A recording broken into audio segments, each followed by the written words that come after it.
A lot of military homeowners, when they go to sell their house, end up getting all the way to the closing table only to get sticker shock when they realize how much money they're actually going to put in their pocket. And this is because a lot of people don't understand the difference between the top line sales price of their property and the net proceeds. So, in today's video, I'm going to talk about exactly what the net proceeds are, how the top line price relates to the seller proceeds, and why they get caught off guard at the closing table. So let's talk about the common misconception about sales price and net proceeds.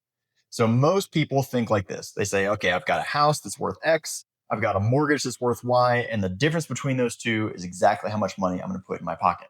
So if they have a $400,000 house and a $300,000 mortgage, they see that and they're like, sweet, I got $100,000 that I'm going to put in my pocket. But this is not the whole story. This math only thinks about the purchase price minus the outstanding debt. It does not take into account all the other people that have to get paid in order to get this house and this transaction all the way to the closing table. So the net proceeds number is really what the seller puts in their pocket, either via check or bank wire transfer, at the end of the transaction after everyone else is paid and everything else is all said and done. So when we talk about the net proceeds number, we aren't just talking about the top line sales price minus your mortgage payout. In fact, your mortgage payoff is really only one of many different line items that constitute the closing costs and the cost of selling a house.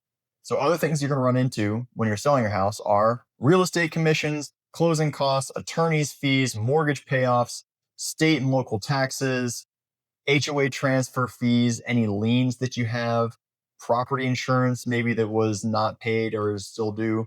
So I mean the list goes on and on and on, right? And the net proceeds are really what the seller gets paid after all those other things are taken care of. So let's walk through a real world example.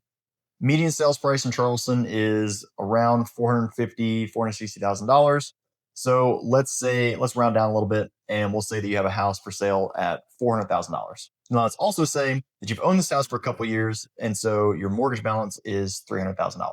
So at first glance, you're like, man, 400,000 purchase price, $300,000 mortgage payoff. I'm going to put 100K in my pocket, right? That sounds pretty good. But let's talk about the actual costs. So right off the rip, right at the top line, you're going to have real estate commissions. In Charleston, those are typically around 6%, although the 6% is totally negotiable, but this is one of the most common numbers I see. So 6% off the top line price of $400,000, that's $24,000. Boom, right off the top. Now, another thing that a lot of buyers are asking for nowadays is closing cost coverages. And the closing cost coverage, typically the numbers I've been seeing a lot are around $10,000. So that's another $10,000 you have to take off the purchase price. Then after that, we're going to get some attorney's fees, right? So those are typically 0.5 to 1.5% of the purchase price. So we'll say $2,500. And then what about the inspection report, right? So the buyer's going to get an inspection. They're going to find something wrong with the property, even if it's a brand new build. Seen this all the time. Those repairs are probably going to be another $2,500, right?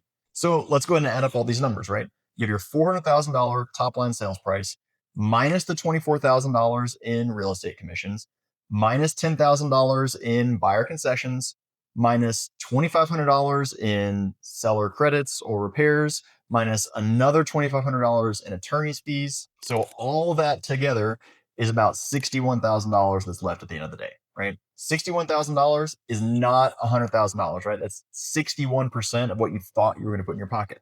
So when you start looking and digging down into these numbers, that can be a big hit, right? So a lot of people don't consider this type of math when they're going to sell their house. Now, on top of all this numbers math and all this number stress and the finances, let's talk about how military sellers are under another unique set of stressors and circumstances, right? So PCS orders come around every 3 to 5 years, and they're called orders for a reason, right? You don't have the option of just showing up when you want to. So now, in addition to all of that financial stress, we're also adding in the factor of time and deadlines and moving your whole family and getting your life together, finding a new house to buy or a new place to rent in your next duty station. It can all be a ton of pressure. So there is a takeaway here, right? And the takeaway is that you have to consider all of the factors that go into an offer before you sign on as a seller and accept the offer. So for example, if you have one purchase price, one offer on your house for $405,000 with $15,000 in concessions, but it's got an appraisal contingency and a CL 100 contingency, and maybe the buyer's probably going to want some repairs because they're being kind of weird about it. On the other hand, you have another offer for $390,000 with no appraisal contingency, a super short due diligence period, and no CL 100 contingency. So, which one of these offers is really better? In my opinion, I would take the lower offer every time because, and this is valuable for a lot of military sellers, that lower number with a much higher level of certainty is going to be worth more than the higher number with a lot of uncertainty and a lot of closing cost coverages. So even at a $405,000 purchase price with $15,000 in concessions, it still comes out to 390K.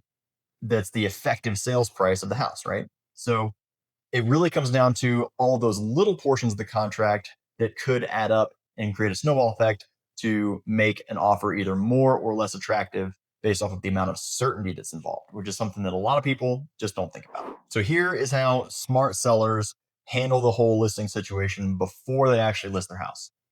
First, they take a realistic view about what their house is worth, and they take real market data into consideration and real market analytics to figure out what their house is actually worth. So that's the first part, right? That protects the top line number. Next, we look at all of the different houses in the area that have sold, and we see what kind of seller concessions are being paid in general, right? So that's going to give us another little bit of information that can help pad our expectations and help us understand what's realistic and what's not.